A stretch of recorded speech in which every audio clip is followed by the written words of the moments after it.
अभी 4 से 5 दिन पहले संकल्प पत्र के माध्यम से काशीपुर को स्वस्थ, सुंदर और सुरक्षित बनाने की मुहिम में मैंने आपको बताया था, जो संकल्प पत्र के माध्यम से बताया था।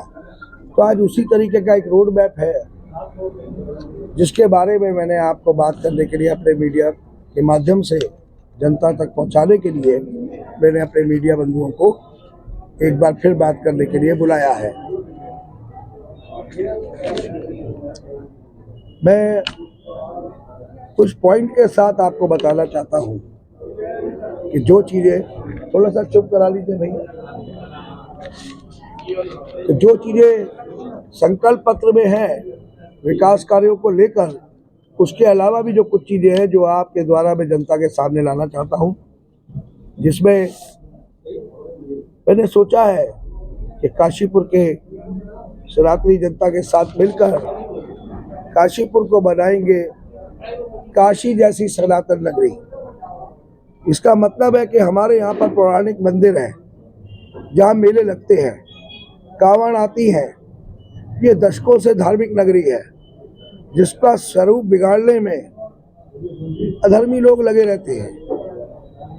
यहाँ की जनता तय करे कि उन्हें यहाँ पौराणिक मंदिर चाहिए या गली गली में बनी हुई मजारें चाहिए। काशीपुर के मंदिर और पौराणिक ताल मानसखंड कॉरिडोर में होंगे शामिल। मैंने बात करी है, चुप कराना पड़ेगा, मैंने बात करी है काशीपुर के मंदिर और पौराणिक तालों की। मानसखंड कॉरिडोर में होंगे शामिल, मैंने आपको ये बताया है।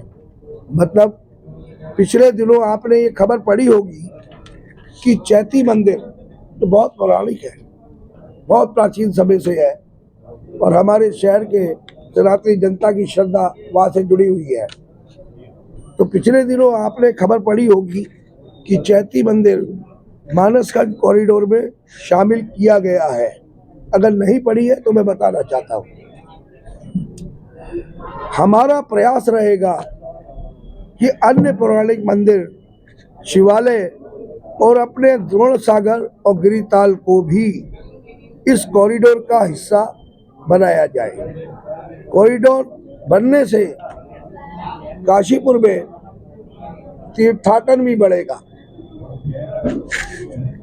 इसके अलावा जो मेरी योजना है, काशीपुर निगम के जो पार्क है, जो बने हुए हैं और जो अभी बनने हैं, जो 20 वार्ड आपको पता है कि नए शामिल हुए थे, तो उनमें कुछ पार्क बने हैं, बाकी बनने हैं।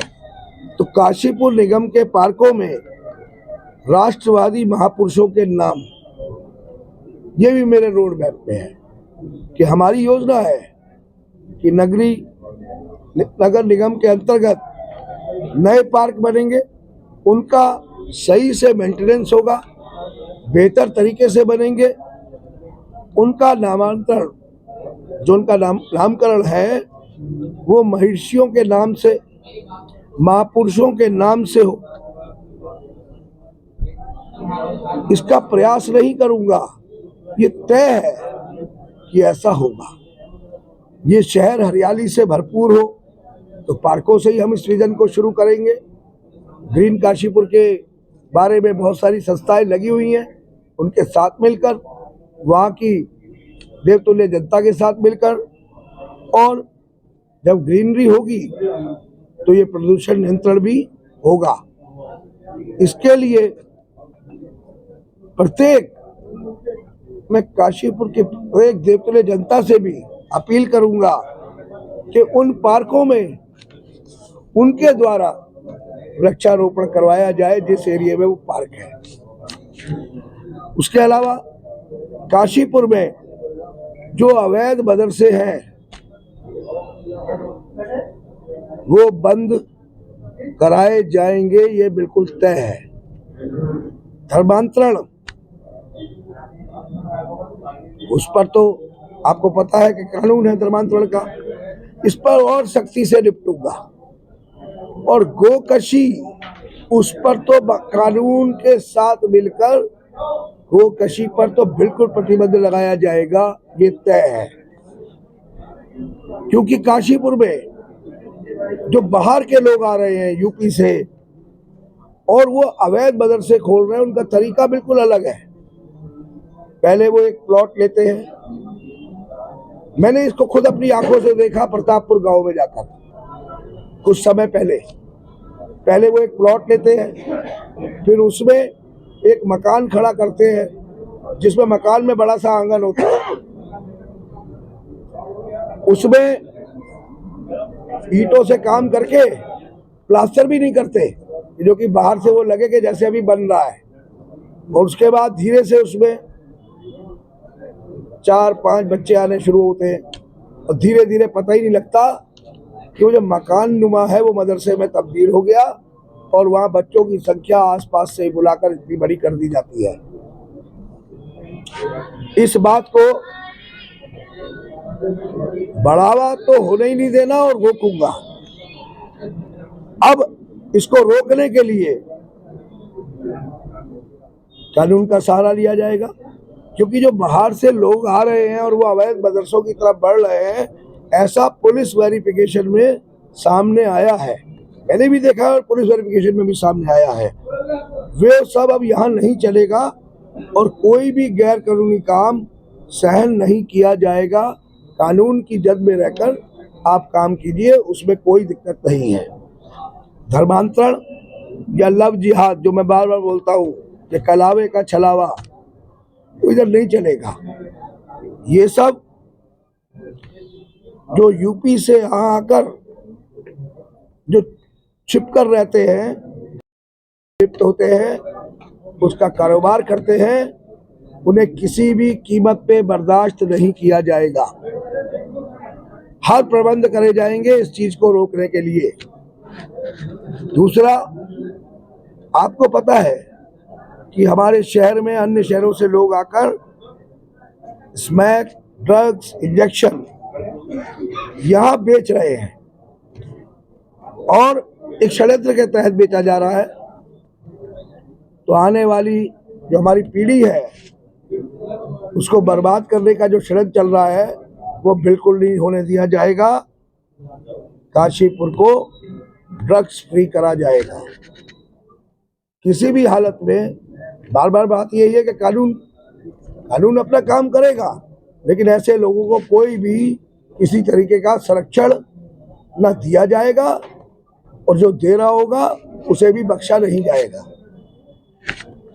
समान नागरिक संहिता आप जानते हैं, देख लिया आपने, कैबिनेट में भी पास हो गया। इसमें लोगों का पंजीकरण कराएंगे। उत्तराखंड के अंदर काशीपुर है। जब यहाँ पर यूसीसी लागू होने क्या जा रहा है, हो ही गया समझ लीजिए, और कुछ दिन शेष है।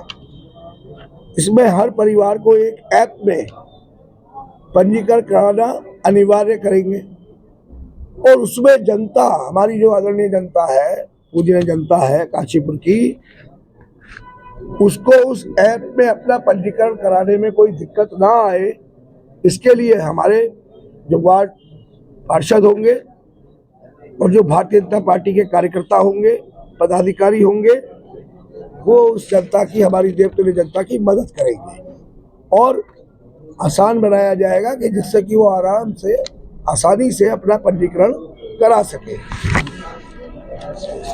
एक और आप लोगों को पता है कि यहाँ बहुत बड़ी दिक्कत है, सरकारी जमीनों पर कब्जे और कब्जे कर अवैध निर्माण। तो कब्जा मुक्त कराएंगे और उनमें वेंडर जोन बनाएंगे। ये बहुत जरूरी चीज है कि वेंडर जोन कोई एक ही जगह पर नहीं बन सकता। आपने देखा है अलग अलग हिस्सों में हमारे ठेले वाले, खोखे वाले बेचारे अपने परिवार को पालने के लिए कहीं वो 25-30 खड़े होते हैं, कहीं 10-12 खड़े होते हैं। तो नगर निगम की बहुत सी ऐसी जमीनें हैं जिन पर अवैध कब्जे हैं और बहुत सी नगर निगम के पास खाली जमीनें भी हैं। उन सब का इस्तेमाल फल, सब्जी, चाट, फूड कोर्ट सेंटर, इनके वेंडिंग जोन बनाकर, सब्जी वाले हैं, फल वाले हैं, चाट वाले हैं, इन सबके छोटे छोटे फूड सेंटर आप देख रहे हैं, ठेलों पर बनाकर वो लोग अपने बेचारे परिवार पाल रहे हैं, तो उनको भी अपने परिवार को पालने का अधिकार है। इसलिए वेंडर जोन बनाकर उनको रोजगार के साधन उपलब्ध कराएंगे, और जो ऐसे लोग हैं जो वो इसको शुरू करना चाहते हैं उनके लिए भी उसमें जगह का प्रावधान करेंगे। छोटे छोटे वेंडर जोन बनाए जाएंगे, कोई कमी नहीं है जमीन की। काशीपुर में चौराहे सड़कें चौड़ी करके सड़कों का होगा विस्तार। इस चौड़ीकरण में किसी का नुकसान नहीं होने देंगे, क्योंकि जब सड़कों के किनारे लोग हैं उन्हें बार बार उठाया जाता है। जब छोटे छोटे वेंडर जोन बना दिए जाएंगे तो उन लोगों को वहां बैठाया जाएगा, उनको उठाया नहीं जाएगा, वेंडिंग जोन में पहुंचाया जाएगा और सड़कों का चौड़ीकरण होगा।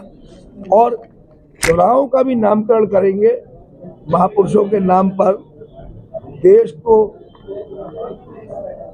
लूटने वाले आतताइयों के नाम पर किसी सड़क या चौराहे का नामकरण नहीं होगा, महापुरुषों के नाम पर होगा।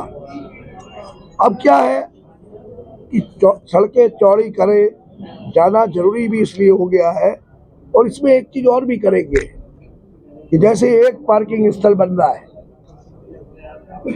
काशीपुर के अंदर, लेकिन इसमें एक प्रावधान और करेंगे, अलग अलग हिस्सों में छोटे छोटे पार्किंग स्पेस भी बनाएंगे, जिससे कि ऐसा ना हो कि किसी को काम अगर चीमा चौराहे पर है, अब वो इतनी दूर जाकर पार्किंग स्थल पर गाड़ी खड़ी करके आए, हमारी बहन खड़ी करके आए मान लीजिए, और फिर यहाँ लौट कर पैदल आए फिर जाए, ऐसा नहीं करेंगे। अलग अलग स्थानों पे छोटे छोटे पार्किंग स्पेस भी बनाएंगे। इससे ये होगा कि जो बार बार आती है कि मेट्रो सिटी बनाएंगे, हम काम इस तरीके से करेंगे कि इसका लुक आने वाले समय में अपने आप ही मेट्रो सिटी जैसा दिखने लगे।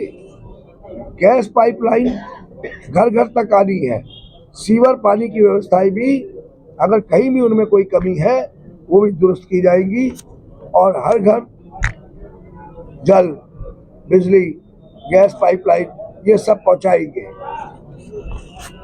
पीएम आवास योजना में जगह का चयन करके जो बहुमंजिला आवास बन रहे हैं हमारे आर्थिक रूप से कमजोर लोगों के लिए, उनको और ज्यादा बढ़ाया जाएगा, और उन आर्थिक रूप से कमजोर लोगों के लिए पीएम आवास और ज्यादा बनाए जाएंगे। प्रधानमंत्री योजना में जो है उनको और बढ़ावा देंगे, जिससे कि कोई भी व्यक्ति हमारा ऐसा है जो आर्थिक रूप से कमजोर है वो बिना छत के ना रह सके। 100% शौचालय और हर घर में नल, हर घर में बिजली कनेक्शन, और प्रत्येक परिवार के लिए आयुष्मान स्वास्थ्य योजना। और बताना चाहता हूँ कि जो केंद्र सरकार की योजना है हमारी बहनों के लिए पिंक टॉयलेट की, पिंक टॉयलेट भी शहर के अंदर अलग अलग स्थानों पे बनाए जाएंगे। और ये सब योजनाएं जो है ये माननीय प्रधानमंत्री जी के राष्ट्रीय कार्यक्रम का हिस्सा है। हमारा प्रयास कि इनके जो लक्ष्य है, प्रयास रहेगा कि जो इनका लक्ष्य है वो हम निर्धारित करें कि हमें कितने पिंक टॉयलेट चाहिए, कितने शौचालय अभी रह गए पूरे करने हैं, और उनको पूरा करा जाएगा। गरीबों के घर में जो आर्थिक रूप से कमजोर लोग हैं उनको मुफ्त गैस सिलेंडर जो मिल रहे हैं, साल में 3 रिफिलिंग मुफ्त की योजना बीजेपी सरकार ने पहले से ही दी हुई है, लेकिन अगर कोई पात्र अभी रह गया है तो उसका सत्यापन करके उसे भी ये सुविधाएं प्रदान की जाएगी। तो ये सारी व्यवस्थाएं शहर के लिए, शहर को सुंदर, स्वस्थ और सुरक्षित बनाने के लिए की जाएंगी।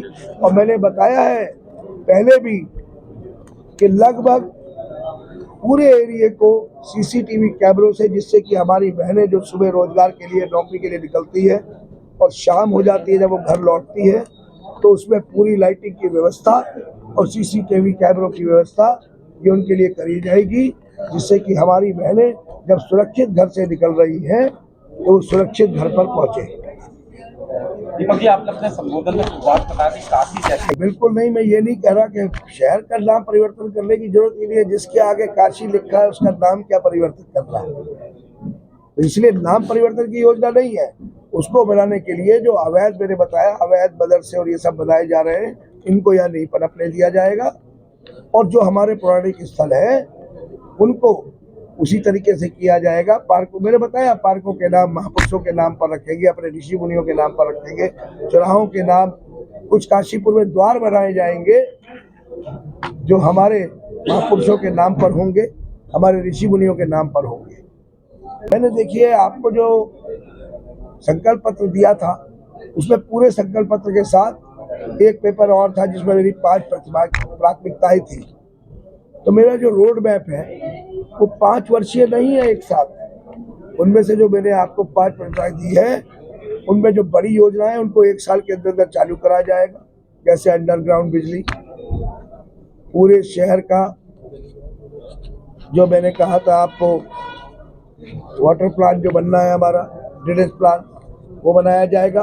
और बाकी जो उसमें 2% दाखिल खारिज और 90 दिन में सड़क है वो तो 90 दिन में हो ही रहा है। एक अंतिम सवाल भाई, चुनाव को तो अब तो मुझे ऐसा महसूस हो रहा है कि काशीपुर की सनातनी जनता वो अपने आप चुनाव का प्रचार कर रही है और भारतीय जनता पार्टी के लिए वोट मांग रही है। आज चुनाव का अंतिम दिन है और प्रचार का मतलब 5 बजे खत्म हो रहा है। और आप देखिए, मुझे तो अभी पता लगा है कि काशीपुर की सनातनी जनता ने आज शाम को कन्हैया मित्तल जी को बुला रखा है। अब मुझे भी बताया गया अभी, तो फिर मैंने पूछा कि भाई मैं किसी भी चुनाव आयोग के नियम को नहीं तोड़ना चाहता, तो कोई बात नहीं, अगर मुझे परमिशन मिलेगी, प्रचार तो मैं नहीं कर सकता, लेकिन मैं भी एक सनातनी हूँ, मैं सुनने जा सकता हूँ या नहीं, तो मैं सुनने जाऊँगा। क्योंकि कन्हैया मित्तल जी को सुनना ये तो इष्ट देवों को याद करना जैसा है जो वो भजन गाते हैं। तो आप देखिए ना, ये सनातनी जनता ने अपने आप आज कार्यक्रम रखा हुआ है। मुझे पता लगा, मेरे ख्याल से शाम को 6 बजे से है, 6 बजे से है और शायद रामलीला ग्राउंड में है, ये बताया गया मुझे अभी मैं जब आया हूँ प्रचार से आपसे बात करने। तो शाम को 6 बजे आज कन्हैया मित्तल जी का प्रोग्राम बताया है रामलीला ग्राउंड में। तो वो अब बताइए, अब ये सब सनातनी लोग अपने आप कार्यक्रम कर रहे हैं, तो जनता जागरूक है, वो जानती है कि किसको चुनना है। अच्छा, बिल्कुल ठीक कहा आपने। आपको एक 16 जनवरी की रिपोर्ट पढ़िएगा आप, इसी 16 जनवरी की सुप्रीम कोर्ट, माननीय सुप्रीम कोर्ट में भारतीय जनता पार्टी मंदिर मस्जिद की बात करती है ना, आपने कहा है, और कांग्रेस वहां पर कह रही है वो जो आज़ादी के टाइम का उन्होंने कानून बना रखा है पूजा स्थलों को लेकर, उससे छेड़छाड़ ना की जाए। अश्विनी कुमार जी ने एक याचिका दायर की थी, सबसे पहले 2021 में दायर हुई थी, तो सुप्रीम कोर्ट ने सारी याचिकाओं का संज्ञान लेकर 17 फरवरी की डेट भी लगा रखी है। और कांग्रेस के वेणुगोपाल जी ने उसका विरोध करने की बात करी है। तो आपने खुद कहा मंदिर मस्जिद की बात कर रहे हैं, और वो तो मस्जिद की बात कर रहे हैं। वो तो राम लला का मंदिर बनने के बाद निमंत्रण मिला तो उसमें भी नहीं गए कांग्रेसी। तो आप एक तरफा बात कर रहे हैं। पूजा स्थलों का जो विधेयक है आप पढ़िए उसको, मैंने आपको डेट भी बता दी है, और उसमें मैंने आपको बता दिया 17 फरवरी की डेट लिखी हुई है। माननीय सुप्रीम कोर्ट ने उसका संज्ञान लेते हुए ये कहा कि आवश्यक है, इसे सुनना जरूरी है। उस वो विधेयक बड़ा अलग है, वो सिर्फ एक तरफा, आप समझ रहे हैं ना, एक तरफा। जैसे काशीपुर में वो 30,000 और 1,30,000 इधर, तो वो उधर की बात कर रहे हैं जहाँ गठरी बंदी रहती है हमेशा। भारतीय जनता पार्टी के खिलाफ वोट करना है, बस कोई भी खड़ा हो, उन्हें ना विकास से मतलब, ना किसी से मतलब। सिर्फ मोदी जी नहीं आने चाहिए, धामी जी नहीं आने चाहिए, भारतीय जनता पार्टी का कोई कार्यकर्ता किसी पद पे नहीं आना चाहिए, एक ही ध्येय है। हाँ बिल्कुल, देखिए भारतीय जनता पार्टी क्या है, विश्व की सबसे बड़ी पार्टी है। भारतीय जनता पार्टी विश्व की सबसे बड़ी पार्टी है। और एक बड़ा परिवार कैसे बनता है, जो आना चाहता है उसका स्वागत करके बनता है। तो बात कांग्रेस के नेताओं की या भाजपा को कोसने वालों की नहीं है, बात यह है कि जो भारतीय जनता पार्टी की विचारधारा से जुड़ना चाहता है उसे जोड़ा जाएगा।